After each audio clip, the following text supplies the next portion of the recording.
Okay, so some people coming in. Okay, my name is Daniela Fohn. I'm Executive Director from the NSCA Germany, and I welcome everybody. I see on the names there's quite some people that we know in our community, so welcome everybody. I'm very happy about this cooperation with the University of Freiburg. And I'm very pleased to have three people from the university here, Professor Dr. Dominic Gehring and Professor Dr. Urs Granacher and Clara Ebner, who is going to present a lot about the new study that they had at the university, and she is a PhD student. I just like to say this fits very well into our cooperation at the ICST conference that we're going to have in September. We focus on team sports. So we have a webinar today. How could it fit better on soccer?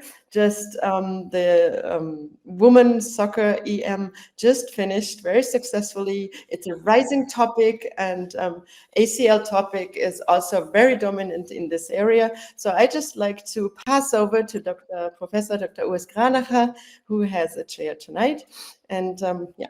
Well, I hope we're going to get some very good insights about injury and risk assessment in training for female soccer players. Thank you.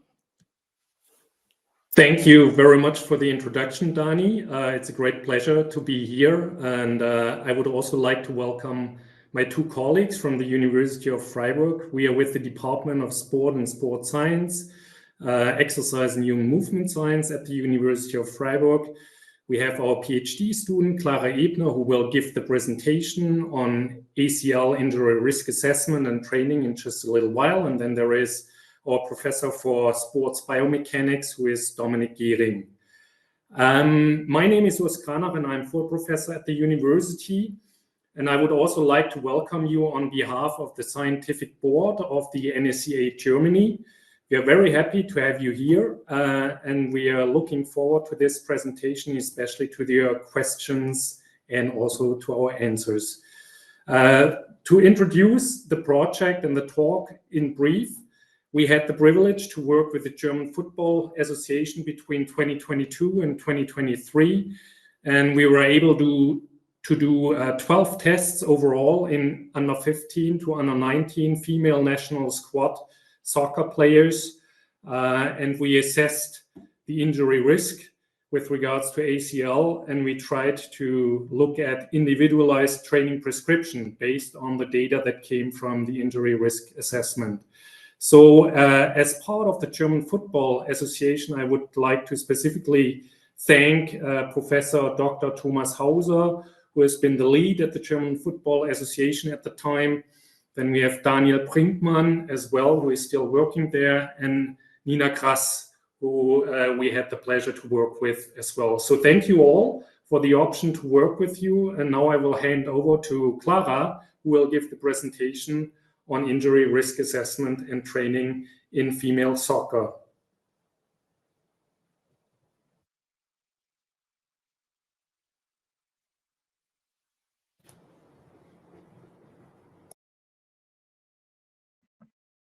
Okay, so I hope you see my slides now. Good evening from my side too. I'm very happy to have the chance to present our data and like the whole project here tonight. And in the next minutes, I will give you a brief impression of the project, and afterwards we have some time to discuss some aspects. Maybe you can give us some questions. We will try to answer all. Yeah, and discuss this very crucial topic in sports science, I think. So, yeah, about 3 weeks ago, the German national player Julia Gwynn suffered a knee injury during the very first game of the Women's European Championship. And it occurred during a defensive maneuver, with which she probably saved the German team from their first conceding goal. Considering the injury history of Julia Gwynn and the fact that previous ACL injury is a main risk factor for suffering another one, the fear of Julia Gwynn and the whole team that it might be another ACL injury also this time is very understandable. However, it turned out to be a rupture of the medial collateral ligament, which is in that way good news, especially with regards to the high injury burden of 281 and 320 days until return to play after her previous ACL injuries. So what is the problem of ACL injuries, and why is it one of the most devastating sports injury, especially in female soccer players? So first, that's because of the high incidence. A female soccer team, for example, can expect 0.7 ACL injuries per team and season, which is about 4 to 6 times higher than in male soccer players. And another problem is the high injury burden, which means we have a median of 292 days from injury to return to play, which is not only a problem for the player herself, but also for the whole team. And a third problem is the perspective for the individual player. So only a maximum of 65% reach their previous performance level in the next few years. So this problem of ACL injuries still persists despite enormous efforts in both sports science and practice to prevent them. And this might be due to an issue that, for instance, McLean and I called the ACL injury enigma. We can't prevent what we don't understand. There are some aspects regarding ACL injuries in professional female soccer players we already know. So for example, they mainly occur during pressing situations and during horizontal movements, such as changes of direction. And we know some things regarding the anatomy of athletes, hormonal risk factors, the neuromuscular system, and the biomechanics. We use this knowledge to establish like a preventive protocol with the aim to reduce ACL injury risk in youth female soccer players. The individualized neuromuscular training is reported to reduce injury risk by up to 45%, but the individualized approach requires the identification of vulnerable players and individualized injury risk assessments. So in our project, the preventive protocol included a screening of biomechanical risk factors for ACL injuries, as well as assessments by physiotherapists and a medical check. Biomechanical data was collected using the established method of 3D motion analysis, and the parameters were selected based on biomechanical studies. All biomechanical parameters were then summarized in individual risk profiles. And based on these profiles, the strength and conditioning coaches of the teams planned and implemented the individualized training programs. The efficacy of these programs were then evaluated by analyzing changes in the risk profile through repeated screenings. So I now present you some data and the whole process of the data collection for the female youth national team players of the German Football Association, where we collected the data from August 2021 to June 2023. We now have a short impression in the following video.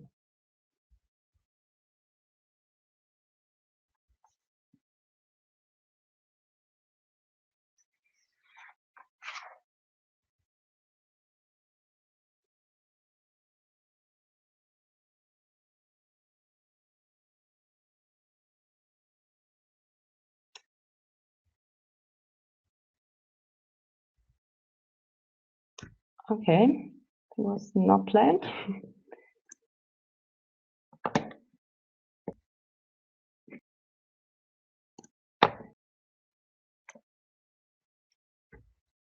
Let's try it again.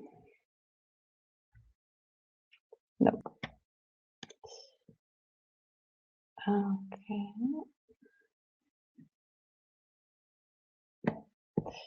I'm sorry, just a second.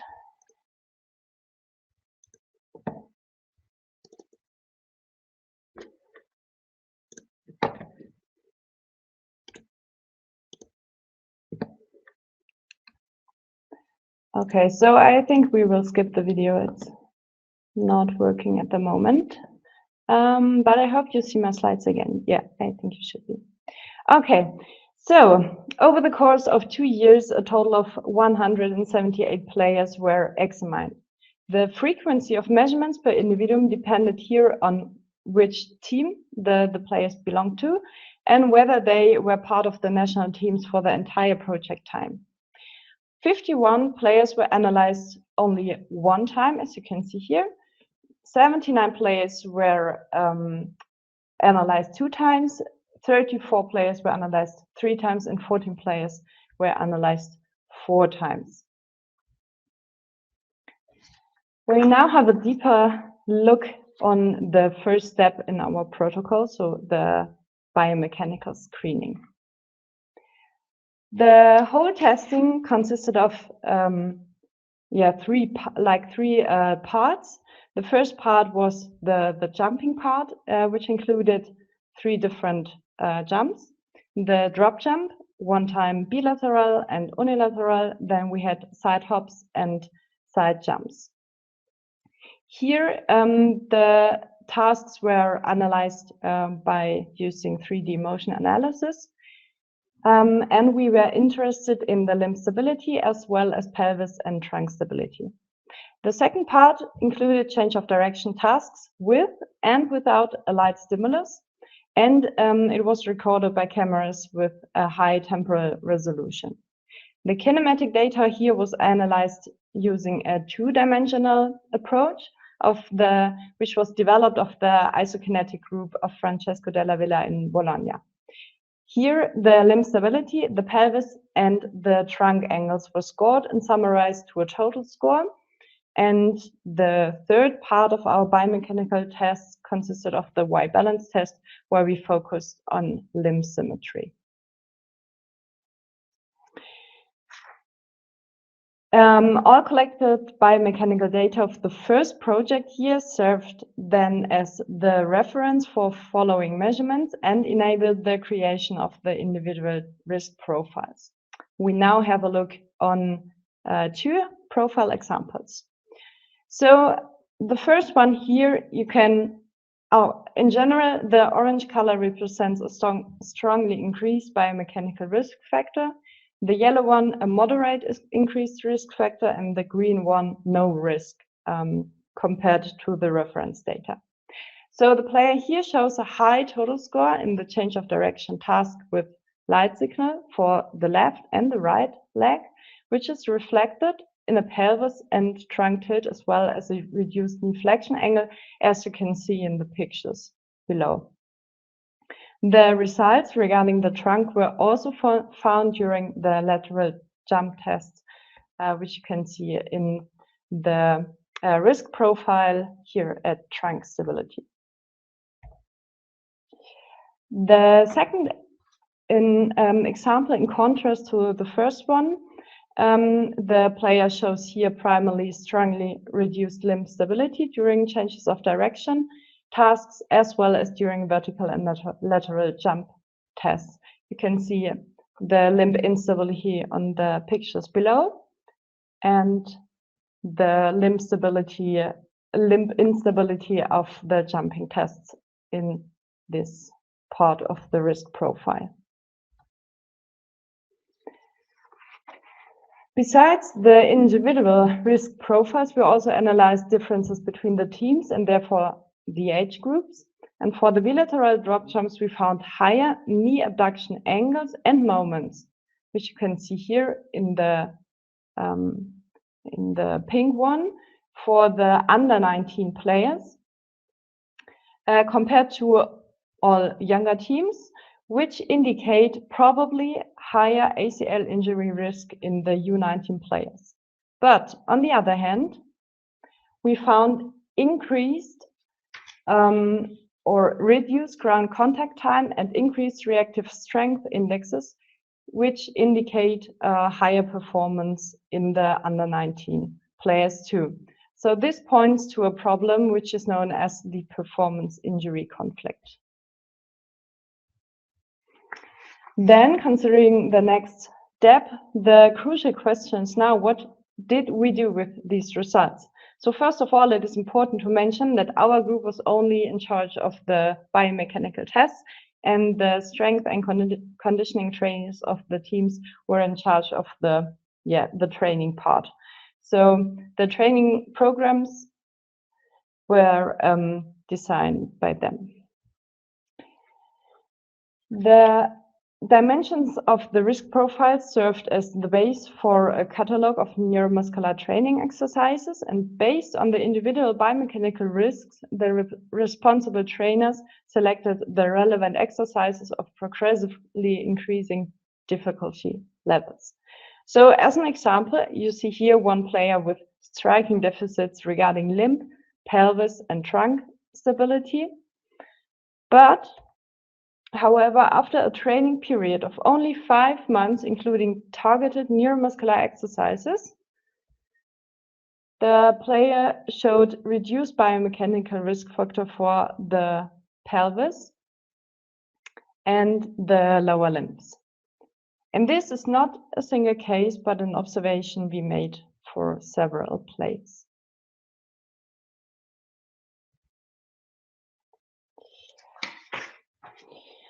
There are several studies available that prove the efficacy and significance of neuromuscular training in female soccer players. Balam Jahad and colleagues, for example, compared a 6-week preseason neuromuscular training with endurance-dominated training with 3 weekly sessions in 24 trained female soccer players. They analyzed physical outcome measures and injury rates throughout the season. And they found that neuromuscular training provided significantly larger improvements in jump and sprint performance, T-test performance, and Loughborough soccer passing tests.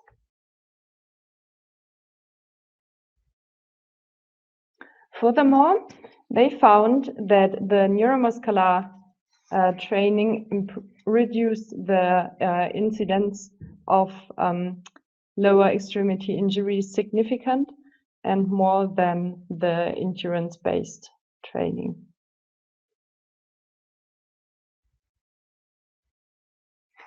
Similarly, Steib and colleagues meta-analyzed a total of 16 studies, including male and female athletes of different sports. All studies analyzed the effects of a neuromuscular training program of at least 6 weeks in comparison to an active control group. They found a significant lower limb injury reduction of 42%, as you can see here in this forest plot, favoring neuromuscular training compared to the active control groups. Additionally, they analyzed the dose-response relationship of neuromuscular training for injury prevention, and they found an optimum of 2 to 3 sessions per week at an intensity of 3 to 8 on the Omni scale and a time of weekly training of 30 to 60 minutes. So to conclude, I have some take-home messages for you. In our population, the under 19 players showed increased knee abduction moments and angles during drop jumps compared to younger players that indicate a higher risk for ACL injuries. However, on the other side, this was accompanied by higher performance indicators such as the ground contact time and the reactive strength index. In general, individualized ACL injury risk assessments can provide the foundation for targeted preventive training regimes in female soccer players. And to this aim, the regular testing at least once per season is essential to target and evaluate preventive training. Anyway, thank you very much for your attention. I'd like to point out again that we're very happy to have this project together with the German Football Association. And yeah, I'm very happy to answer your question afterwards. But first, I'd like to hand over to Mr. Granacher, who has some information regarding the ICST conference upcoming in Freiburg in September. Thank you very much.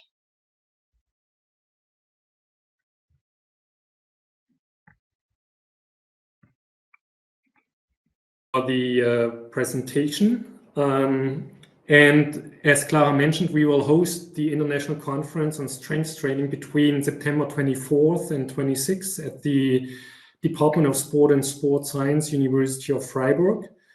And you will find a few impressions with regards to the conference and the venue in the following video clip, if it works. Okay, let's take a look at it. We are located in the heart of the Black Forest. As you can see here, this is our facility, the Department of Sport and Sports Science. Here we will have the conference. And besides, we will also have a pre-conference on September 23rd with NSCA Germany. So for all strength and conditioning specialists among you, this should be a great option to further acknowledge and get information on strength and conditioning in team sports, but also beyond for performance enhancement and also injury prevention. Here you do see some glimpses in our lab facilities, in our gym, where we do our training studies. And this is a view into the downtown city of Freiburg. And it would be really great to have you all and see you all in Freiburg from September 23rd until 26th. And here you do find some QR codes. The first QR code on the upper corner indicates a link towards the NSCA ICST pre-conference. You will find more information. The main focus will be on team sports and strength and conditioning. And then the second QR code below that is on the ICST conference. The main topic is strength training for performance and health. And we've just recently been approved by the British Journal of Sports Medicine. And there are many predatory conferences these days. And this is basically a quality stamp for the conference. So feel free to come here.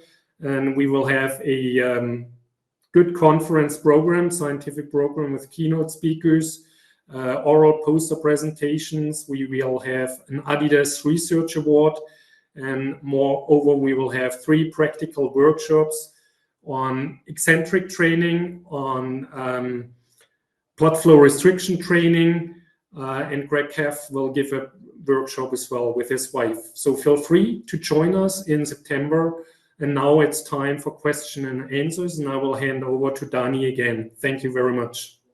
Yeah, thank you. First of all, Clara, thank you so much for the presentation. Thank you, Urs, for giving all the insights, and also to the Department of Freiburg. I'm sure there's a lot of questions, and I think you are very moderate about who is coming to the conference, because we have Bill Kramer, we have Greg Hoff coming, and at our pre-conference, we have Timothy Zuckermeyer, we have the German coach from the national handball team. We have so many great names there, so don't miss out on this, please. And we are all happy to see you live, not only on webinar here, where I just see some names and some questions. So now I'd like to open the discussion. And I'm sure you do have some very nice questions about the application and what does it mean really to have all the insights now about the assessment, but what does it really mean? How can we work with female athletes? So please have some context here. And not about who to contact, but please have some questions here. So excellent presentation. Thank you.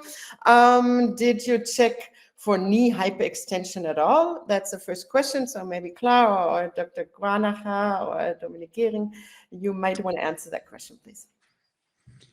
Yeah, perhaps. Thank you very much. Perhaps I take over for the first question regarding which parameters we included regarding the risk assessment.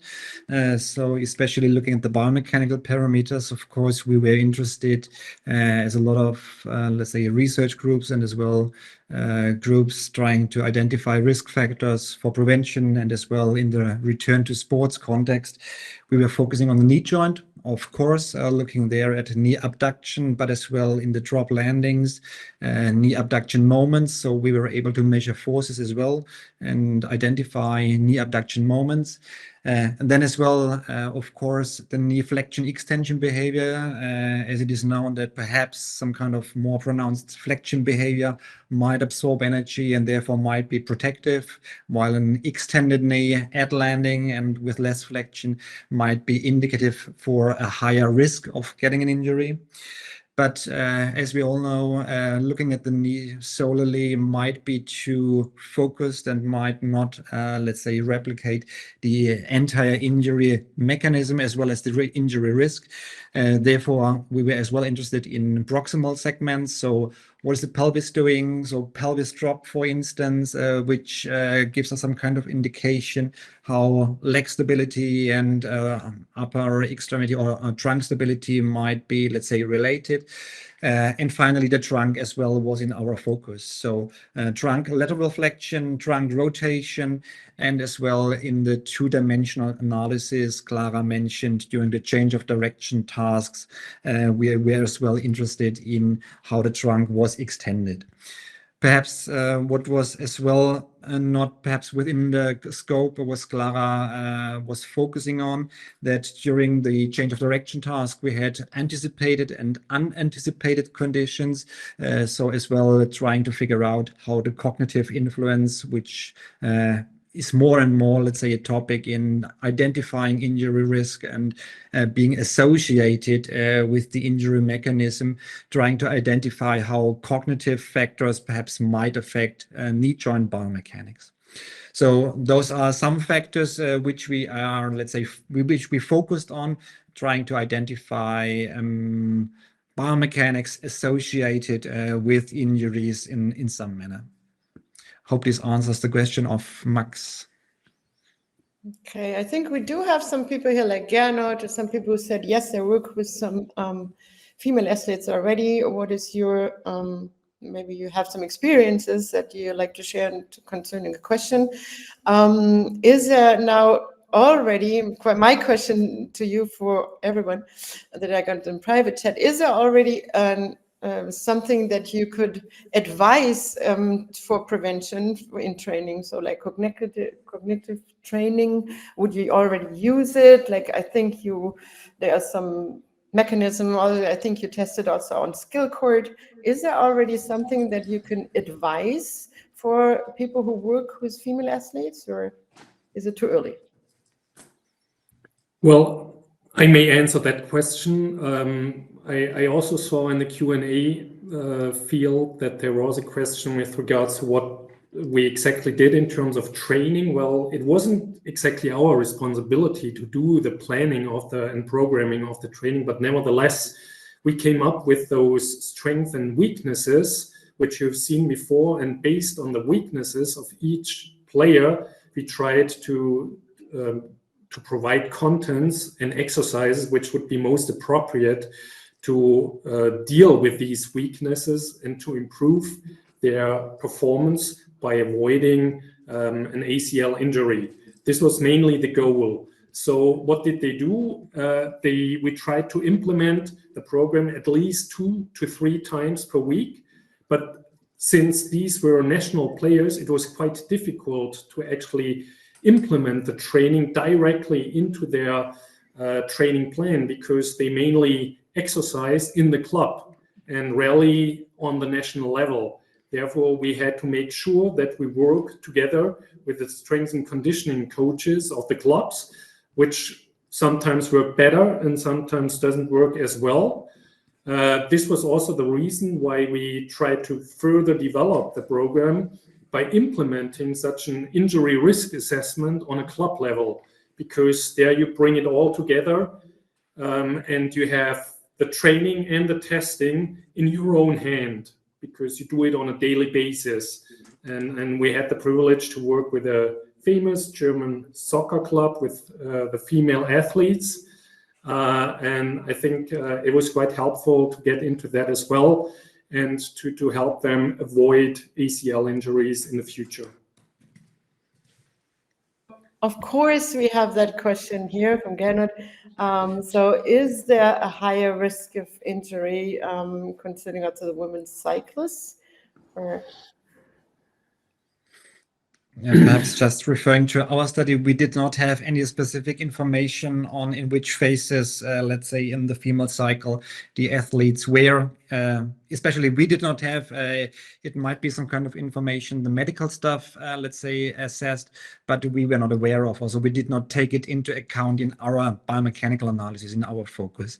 So, of course, this is a hot topic, especially in the last years, let's say, regarding performance, but more and more regarding injury prevention. Of course, there are some associations that, let's say, laxity of the knee joint might be compromised through different, let's say, changes in hormonal levels throughout the cycle, and therefore joint laxity perhaps is increased in some areas.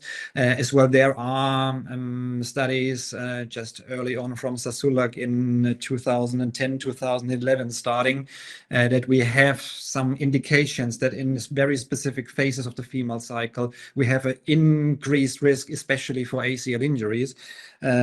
So there are some associations and indications that we, let's say, should care about and should assess, let's say, these factors. But in this study, we did not do it.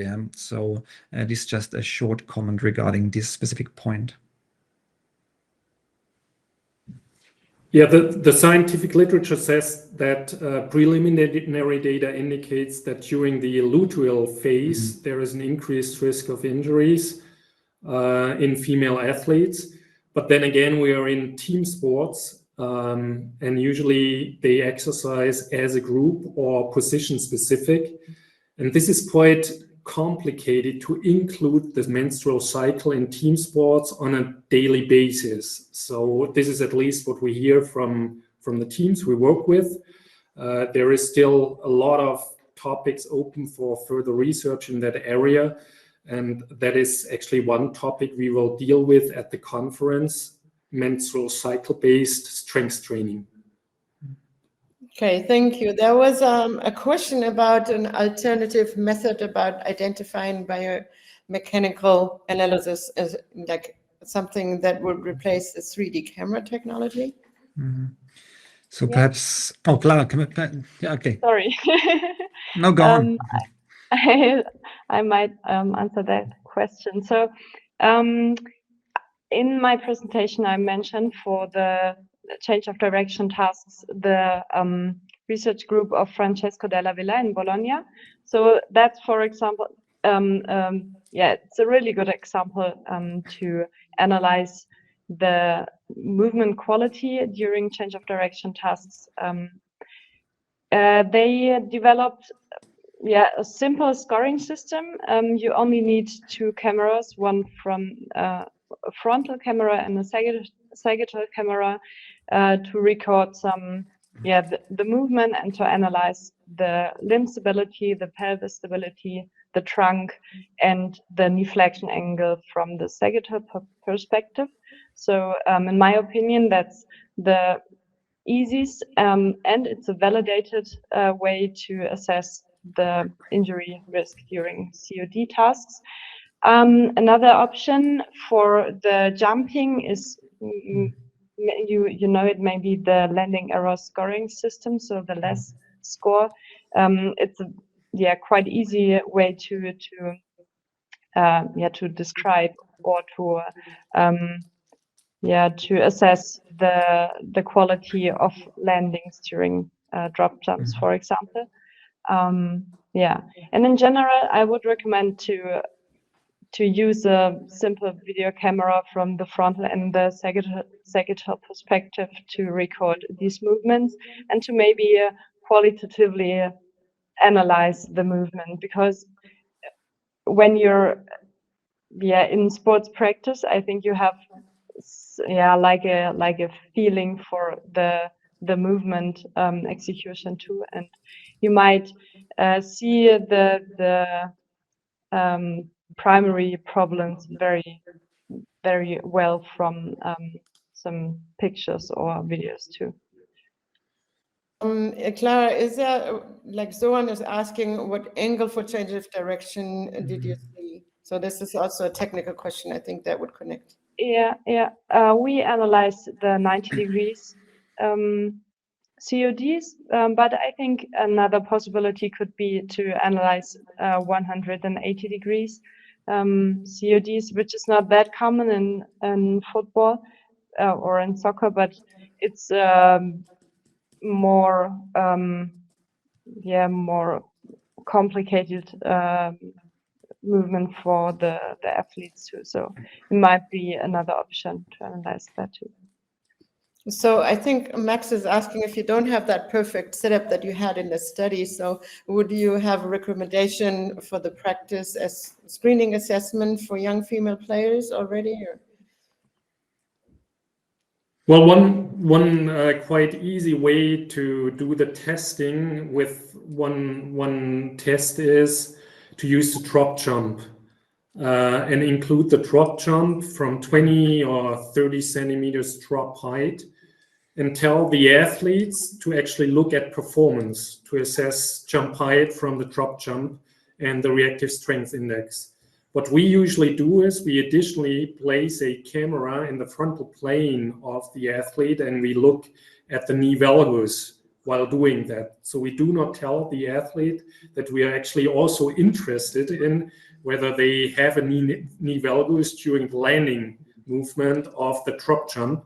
And by doing so, this is a very easy way of red flagging some athletes based on the drop jump outcome. Of course, it is much better if you include additional tests and more sophisticated tests, like during change of direction tasks. But this is a first approach, which is very easy to conduct. And I think there is a study from 2009 that looked at physiotherapists and whether they are actually able to identify athletes with a knee, ankle, and knee valgus simply by looking at the athletes from the frontal plane, and that worked quite well if they are trained for 2 to 3 sessions. So you could just put a physiotherapist in front of the athlete while the athlete is doing the drop jump, and then maybe just use that test and see whether there is a knee valgus, and then focus on the athlete in training to try to work on knee alignment. Perhaps just one additional comment from my side, perhaps as well consider drop jumps, bilateral as well as unilateral one. We included as well, Clara didn't mention it because we didn't have the time to show all the data, but as well we had both conditions in the study, very interesting results to see differences in behavior of the individual athletes, how they behaved in bilateral as well as unilateral conditions. And perhaps as well one comment, if you have a force plate, as you have indicated, Max, perhaps one option might be in conjunction with a 2D camera, perhaps from the frontal perspective, you might just, let's say, overlay or display the force vector in the picture if you have some possibility to synchronize the data. So there you can have some kind of indication about the forces crossing the knee joint, crossing, let's say, specific areas. So this might be some kind of approach to give some kind of indication what's happening at, let's say, loading at the knee joint level in frontal plane. So again, I think there's a lot of coaches here in the webinar also. So I think there was one question from Torge really about programming. Can you share some exercises, volume and intensity recommendations? Well, the meta-analysis of Steib and colleagues is quite well suited as basically a recipe to start training with, but it is just a recipe, and then you still have to individualize the training. And neuromuscular training is a multimodal training program that consists of more or less 3 exercises focusing on change of direction tasks, focusing on balance, focusing on muscle strength and power, and focusing on trunk stability. So those are the main exercises that make up neuromuscular training. And FIFA 11 Plus is a great example of neuromuscular training. And you can start with the dose-response relations, which were previously indicated in Clara's presentation, and then use these 4 different types of exercises on an individual level, having strengths and weaknesses from each athlete. And based on the weakness profile, you would select or you would more focus on change of direction tasks or jump tasks, for instance, or even trunk stability if there is a weakness in that regards. Thank you. Yeah, I would like to have maybe one final question. Is there something that is, there are some more questions in here. I just know that time is also precious and that is running out. So let's see. We have the second question we covered already. I see Jonas has a question. Due to high number of ACL ruptures in female athletes, do you think the biomechanic differences between gender are really the cause, or could it be more related to the environmental conditionings they are faced with? So described by Parson in 2021, for example. So do you have any idea on this? So I think the question relates to effects of embodiment and let's say development and sex differences versus gender differences in this manner. Might be a topic. This specific program as well focused on, let's say, education and information regarding the risk of injury. Perhaps this might as well be one aspect beside neuromuscular training as one countermeasure. So this might as well be a topic, as well as we know that perhaps injury, let's say, scenarios are different between male and female. Might be a topic we did not focus on, but as well environmental conditions might as well be of interest. And perhaps one question, because it was mentioned twice at the very end, was the question regarding knee valgus and what is the importance of knee valgus or knee abduction. And of course, there are discussions, completely agree that in the past we might have overestimated, let's say, these factors as predictors of injury, or let's say overestimated the association between these factors and ACL injury risk. Therefore, as mentioned in the very beginning, we took as well into account, and this is definitely a recommendation as well, distal and proximal segment behavior, because when we talk about ACL injuries, it's not solely a problem of the knee joint itself. The problem might lie somewhere else, and therefore some kind of a holistic view might be more appropriate. Okay, so thank you. I think, first of all, everybody for listening. Thank you for the presentation. I just like to close and ask, what is now the big next step at the University of Freiburg? What is the next study that is going to follow up on this? Because I can imagine there's so much more to do, and I know you probably dig in this further, and there's some money involved now in women soccer. I heard from the DFB, so they're actually investing in ACL injuries. And what is the status at your university? Well, in terms of methodology of testing, we are more and more looking into the cognitive aspects of the injury mechanism. And Clara has just completed another project as part of her PhD, where she included COD tasks, change of direction tasks, with increasing complexity based on movement options, thereby including cognitive aspects. And of course, the skill cord, for instance, is a good tool to assess that as well. So we will focus and we will go on that direction too. Hopefully we can work again together with the German Football Association. That was very fruitful. And of course, we would like to establish further work on the club level, because it is a bit easier to work with clubs, because as I mentioned before, you have the option to work on a daily level with your athletes, and then better include your outcomes from the testing into the daily training.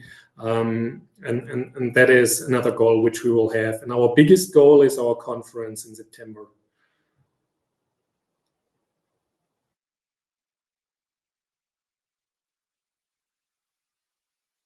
Sorry, very nice to hear that there's so much more to come.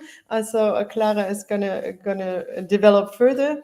Thank you so much for listening. So you have the QR codes. You can also refer to us as NSCA Germany office at nsca.de. I think Dr. Granacher was offering to answer also some questions. I like to just announce that on Tuesday at 7 o'clock, we have a webinar series just before the summer break. So we're going to have another presenter from the ICST conference, pre-conference, and that is Dr. Timothy Zuckermail, who deals with maximum strength and just brought out a brilliant book that is available now. So he is going to talk about strength development in use training, which is normally the topic of Dr. Urs Granacher also. So we're looking forward to see you back on Tuesday, if you would like to. We would even more enjoy to have a beer and discuss topics more at the ICST conference in Freiburg. So thank you, everybody. Have a wonderful evening and see you hopefully soon. Thank you. Bye-bye. Bye. Bye.